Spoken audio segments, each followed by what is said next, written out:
Nightmare. Streets ain't no love in it. Nightmare. I got a gun, I use Nightmares. Haunted nightmares. Nightmares. Streets ain't no love in it. Nightmares. I got a gun, I use Nightmares. Haunted nightmares.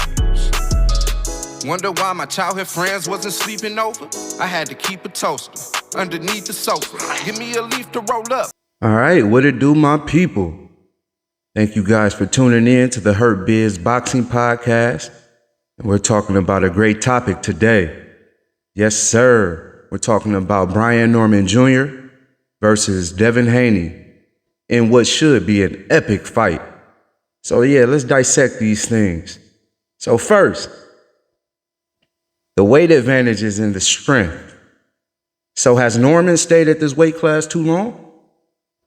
Is Devin Haney going to be strong enough to withstand B. Norm's power and strong enough to hurt Brian Norman or gain Brian Norman's respect? Those are the questions that should be asked and being answered. So personally, I believe both fighters are in great shape. 3 weeks out from the fight. Give me something for that one now.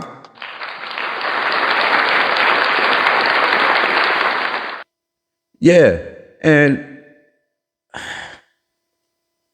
I understand that Devin Haney is coming up to a higher weight class, but I do feel like he's put on the weight effectively and at a great rate. He didn't just throw it on. He even had a catch weight fight where he fought Jose Ramirez. We'll get into that fight as well. He fought him, and he did pretty good to me. Even though a lot of people feel Devin Haney did the runaround in that fight.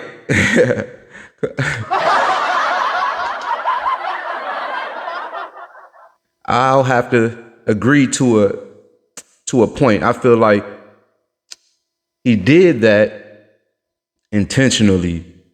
I believe Devin Haney was reserving himself as far as damage control for the big money fight, which was signed already on the dotted line, and it was going to be next against Ryan Garcia. Everybody knows who that is, right? No pun intended, man. But yeah, Ryan Garcia, man, he's made a clown of himself in the media. But I hope he gets everything together. But yeah, I don't see any significant weight advantages or strength advantages from my standpoint coming into this fight. I know Brian Norman is the slugger, knockout power. I'm not going to call him a knockout artist because I do believe he doesn't necessarily look for the knockout, but he has bricks in both hands. So you got to steer clear of that. And he's always dangerous, man. Shout out to Brian Norman Jr. Okay, so moving on, everyone. Does Brian Norman Jr. beat Devin Haney? I'm not going to answer that yet, but why does Brian Norman Jr. beat Devin Haney? Because it's possible Devin Haney can lose. I believe Devin Haney has a lot more riding on this fight than Brian Norman Jr. And you can even see it in the build-up. I believe Brian Norman Jr. understands this isn't the last road for him.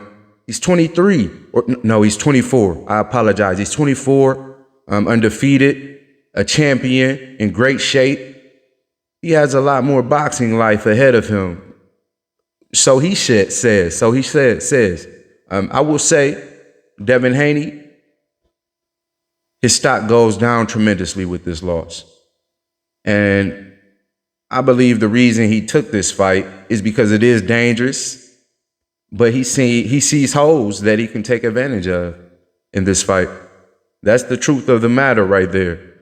And that could be the deciding factor in the fight. But I understand and I see holes that Brian Norman can take advantage of with Devin Haney as well. So it's the pressure of B Norm going to be what wins him the fight? Or is it his power? And just to add another caveat, could it be both? So my conclusion is B Norm beats Dev with patient pressure, taking away Dev's jab, which the B Norm camp don't feel is as good as everyone else sees, or they're seeing something totally different. Okay, and he has to use his God-given power. He can't go in there trying to outbox Devin Haney, trying to do something that he's not used to. He has to be himself. And this guy is a wise young man. He's an old head. That's what we like to call him. Old souls. He's an old head at heart. So B Norm is going to be ready. And his wisdom is going to carry him possibly to a win.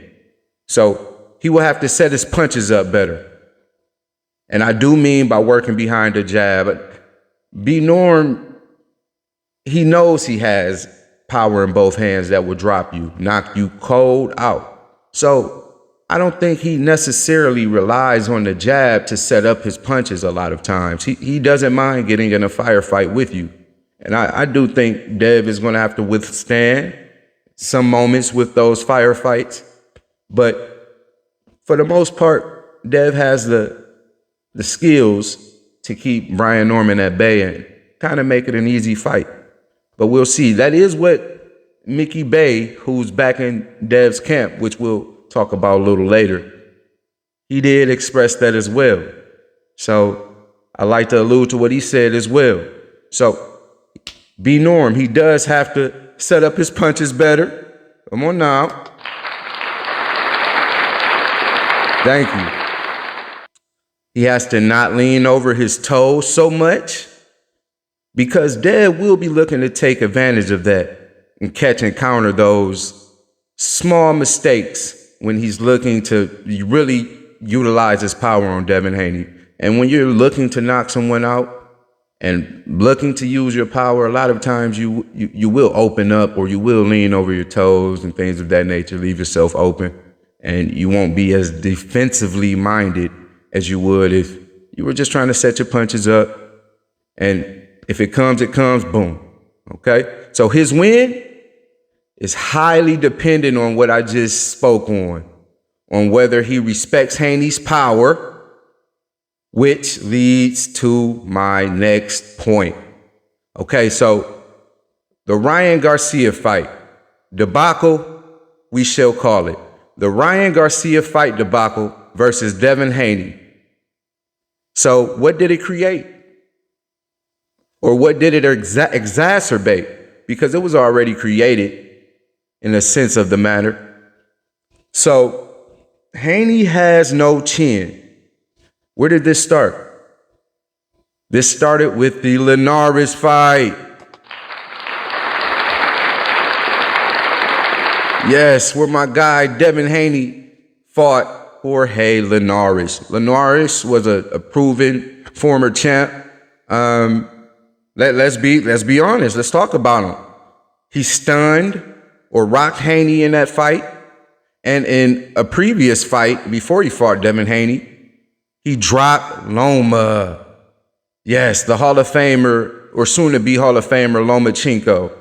Yet, Jorge Linares lost, and he loses to both Loma by TKO and Haney by unanimous decision.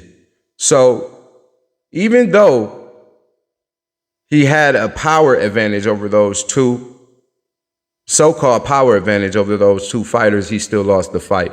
And I'm just saying that just to say that could be in effect in this fight, B Norm versus Devin Haney. Devin Haney might not have the power advantage, but he still could win the fight. He's shown you that he can win fights in dynamic ways. And that is why Devin Haney is one of my favorite fighters. I'm not biased. I'm going to call it how I see it. B Norm still could knock his block off, and we could say good riddance to Devin Haney, but I'm still going to rock with him if he fights for sure. I'm not a fair weather fan, but I'm a fan of both fighters. I'm just telling you from my point of view and speculation. Boxing is speculation. So I'm not going to tell you, oh, Devin Haney's going to go in here and wash him, because it's possible, but honestly, I don't see that happening. I'm really looking for a great fight, and I do feel like this is a dangerous fight for Devin Haney. But let's get back on topic. So Loma clearly won against Haney. Isn't that what more than 50% of the world is saying? I believe that is a false narrative.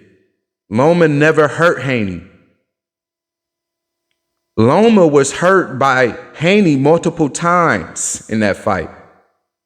And just to add, we've never seen anyone work Loma's body like Devin Haney did during that fight. Haney showed elite boxing acumen at an extraordinarily young age, especially after that fight. And then we move on. After Loma, who does he fight? He moves up to a higher weight class to challenge a former champ, a proven world-class fighter at that weight class. Junior welterweight weight class, just to be exact. The fighter was Regis Prograis. Do your homework. Regis Prograis is a proven fighter, former champ.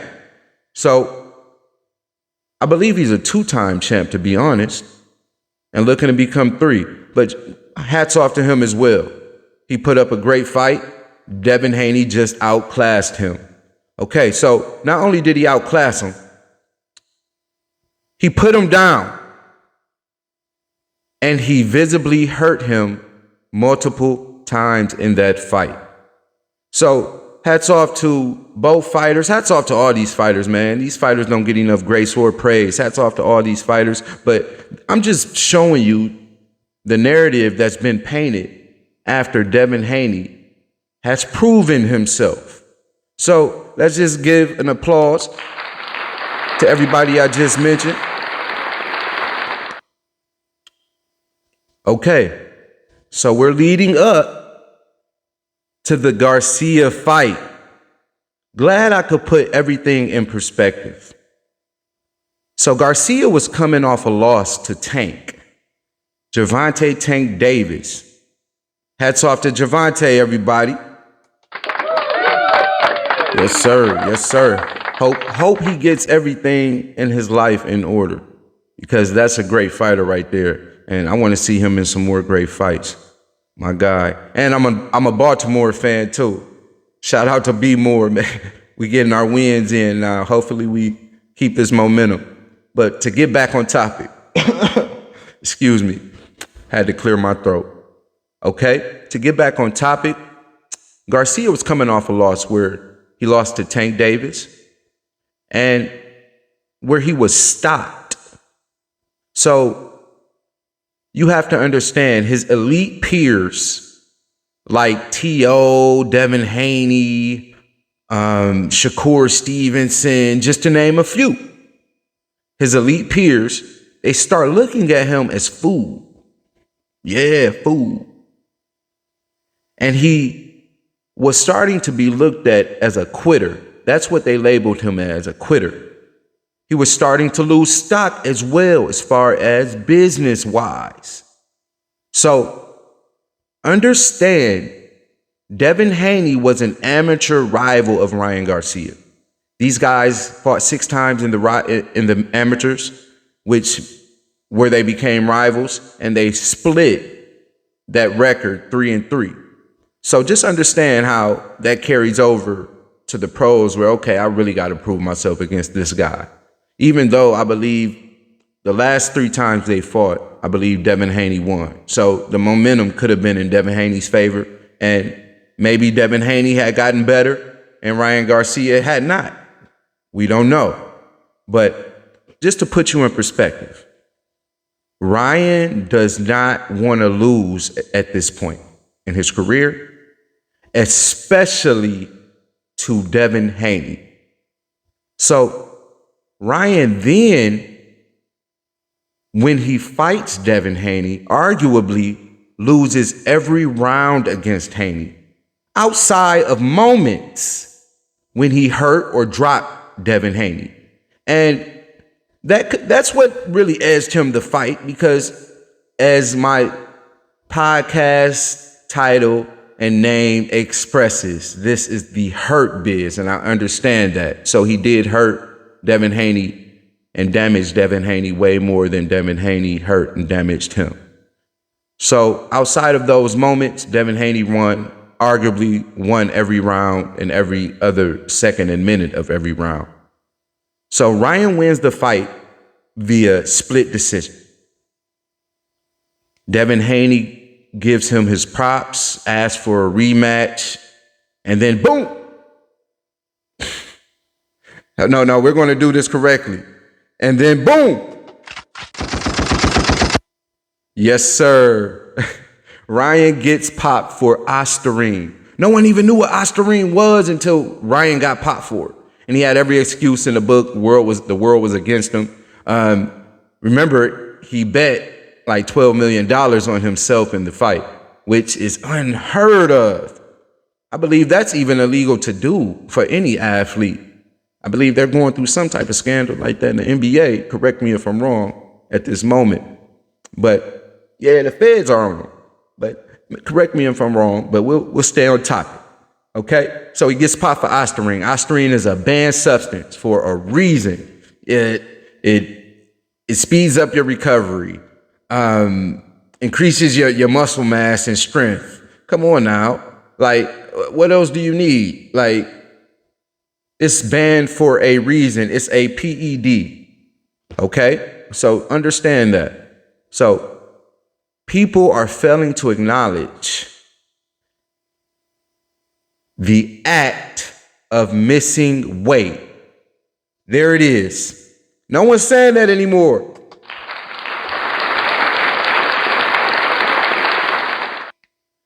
So I'm here to remind you guys, that's what I'm here for.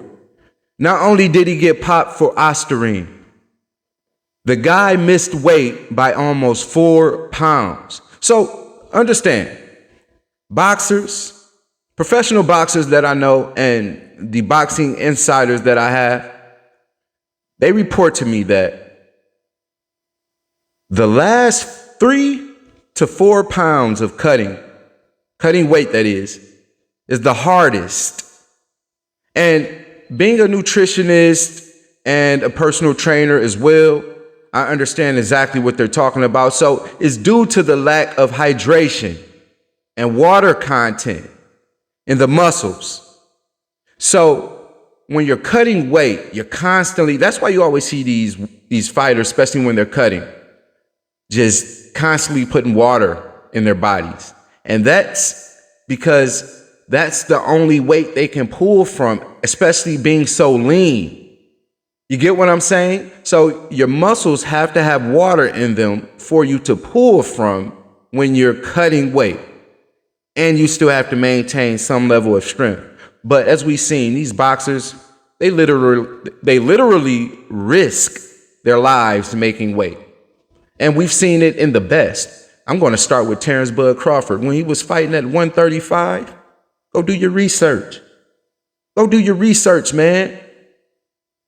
The number 1 pound for pound fighter in the world right now, 3-time undisputed, just beat Canelo, almost died making weight. So understand that, man. Some of these guys are cutting almost 30 to 40, maybe even 50 pounds. That's unheard of. The type of athlete I am, I've trained boxing, but I've never fought in the amateurs or got in the ring professionally or anything like that. I do it for fitness and for self-defense. But I'm not out here trying to make a weight class. That's crazy. I played football. Yes, that's a violent sport. I love football. I have a high affinity for football. Yeah, I have hoop skills as well. I was a dog at baseball at a young age. Yeah, I'm an athlete. I'm not just talking out the side of my neck. But understand, these boxers literally risk their lives trying to make weight. So if the last 3 to 4 pounds is the hardest of the weight cut, and he chooses to bypass that portion of the weight cut, not only bypass that portion of the weight cut, but he's taking enhancers, performance enhancing drugs that are banned as well. Even though he says he doesn't remember, or he didn't do it intentionally. That's been proven, whatever, but it still was in his system. So we're talking about the actual and the factual. You get it? Come on now.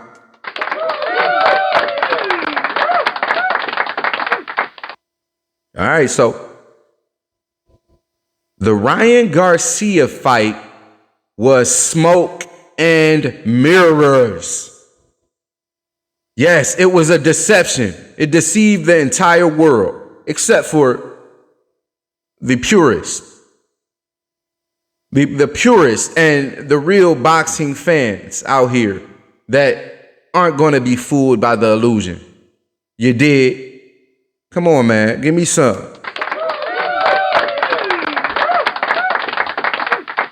Okay, so since we know that now, that the Ryan Garcia fight was smoke and mirrors, let's put in perspective how Haney was being viewed before he fought Ryan Garcia. All right, before then, after Prograis fight, we were ready to crown my guy Devin as a top pound for pound fighter. Right or wrong? Right or wrong? Talk to me now.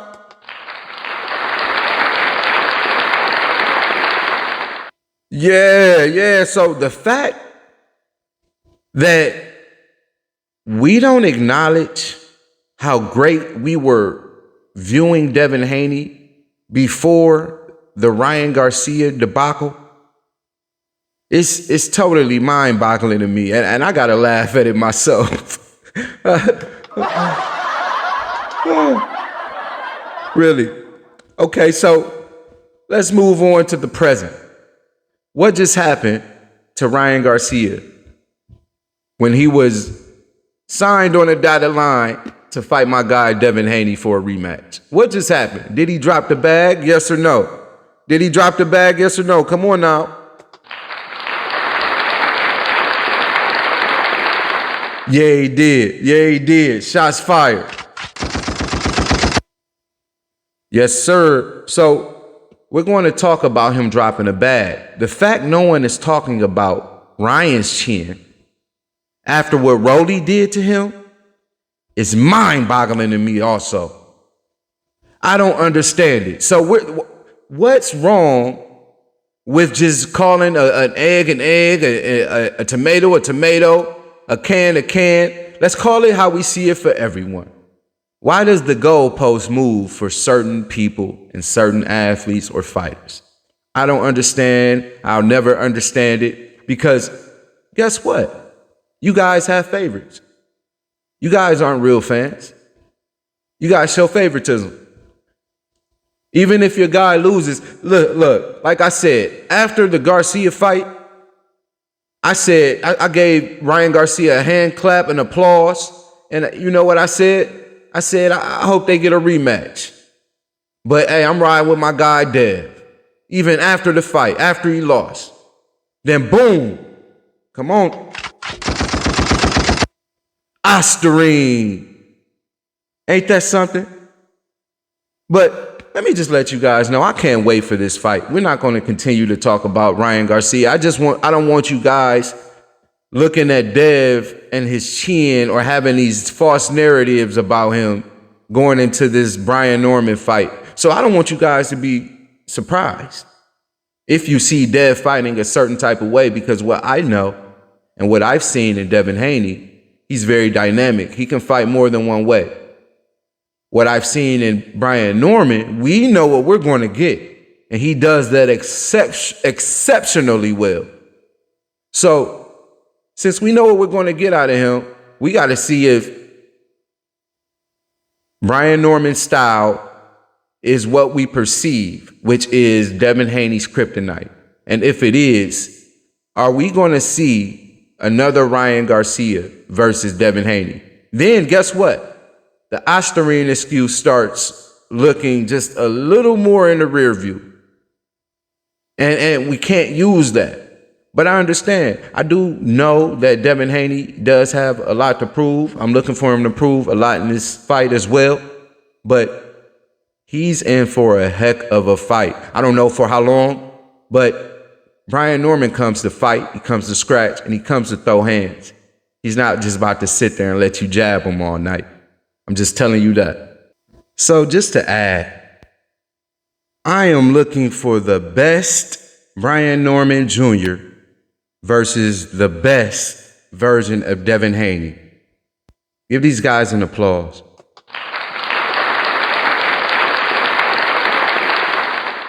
Okay, I don't want you guys just thinking, okay, I want Devin Haney to win. I want to see a good fight.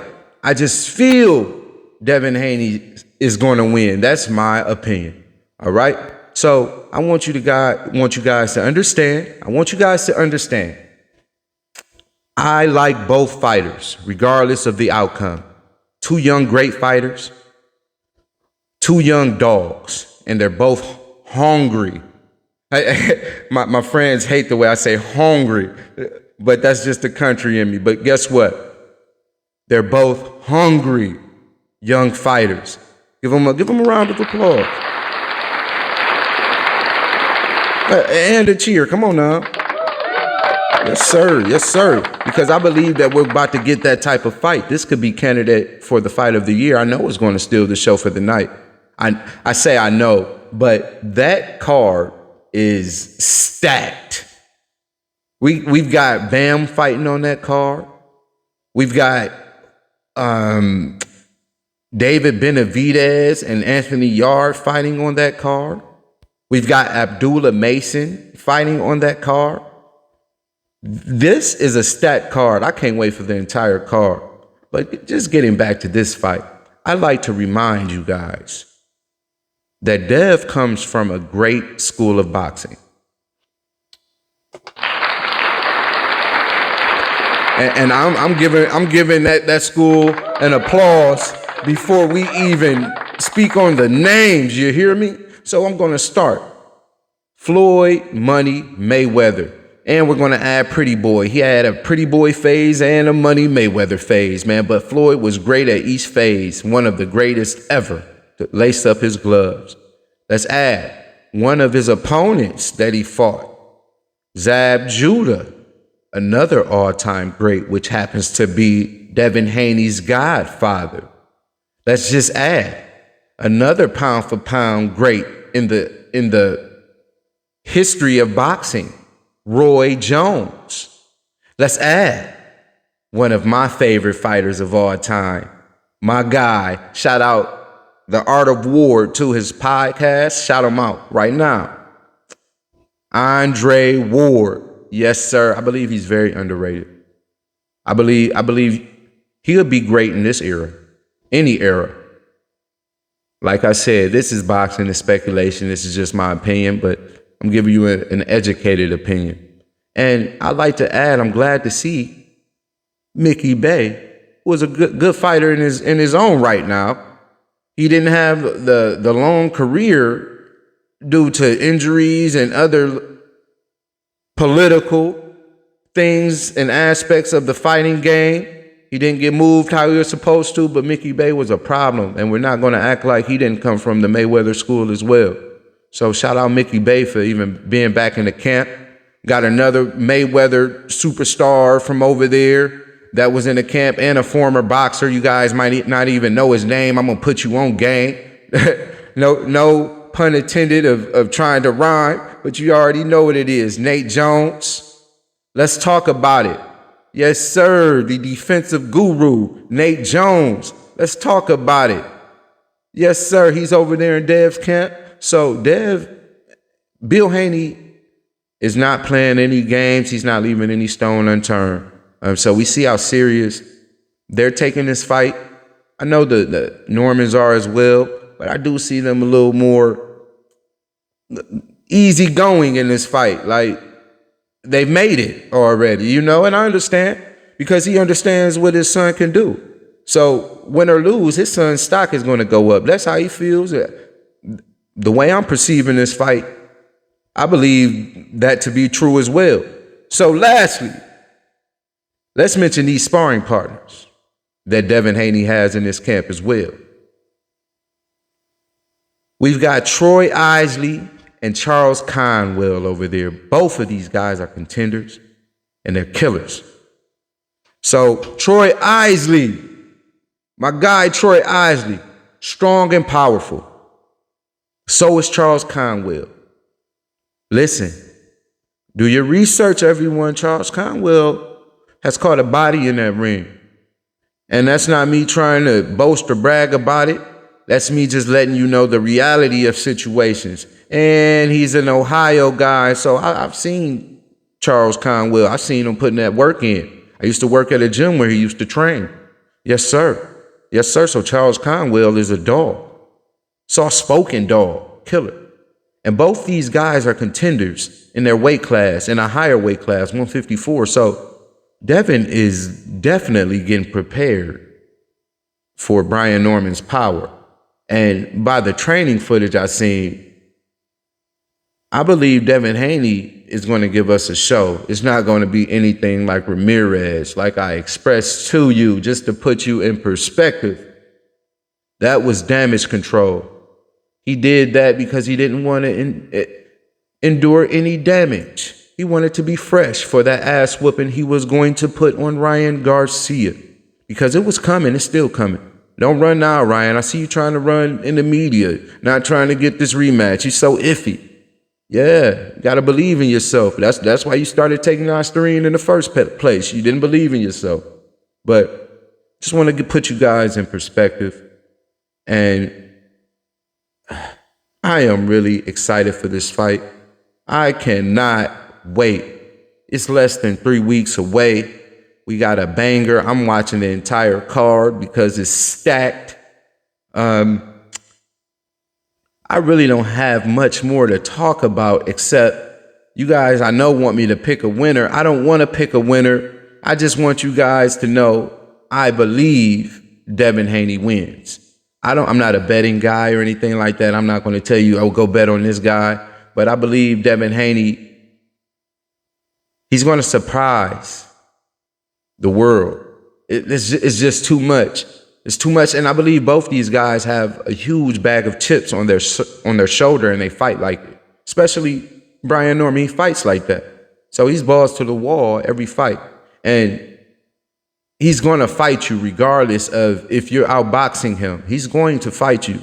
So we're going to see an exciting boxing match, a fight. This isn't just going to be a boxing match. We're going to see an exciting fight, and I can't wait. But I do see Devin Haney winning the fight in a masterclass performance, because it's going to be the best Devin Haney versus the best Brian Norman Jr. So it's going to bring the best out of Devin Haney, and I believe the dynamics of his fighting style, it acquires him the victory. And the victory shall be won by none other than Devin Haney. I just gave you guys, I guess, a prediction. So my prediction, I guess, is Devin Haney. Either way, either by stoppage, I'm not going to give you a round, or by unanimous decision in a masterclass performance. But Brian Norman Jr. is cracking, and he's dangerous. And we do not know. This is the art of war, boxing, sports in general, but boxing at its peak is the art of war. And we don't know what tools Brian Norman could bring out. He's shown potential to do it all. He just hasn't necessarily stuck to any game plan. Like they say in boxing, you don't get paid for overtime. So I understand how he fights. I understand how he's trained. Why play with your food? I understand that. And that's one thing I do have a problem with Devin Haney. It does seem like he plays with his food a lot. But like we've seen, that's kind of how he's trained. And maybe we'll see something different in this fight. I'm looking forward to that. But as always, I thank you guys for your undying support. is BFA Flex FL to the E double with the Hurt Biz Boxing Podcast. And yes, always coming to you with exclusive boxing content. So please don't forget to hit that like button, comment, let me know what you guys think. Please drop any type of ideas you guys have that you want to talk about and converse with each other. I love that. I love seeing the interactions on my posts. And please start subscribing, you guys, and share this video. I need that for you guys to get my name and this podcast in the algorithm so we can be on the road to 100,000 followers. I know we got a long road, but we can do it together, and I'm looking for the support. So thank you again, and I holla.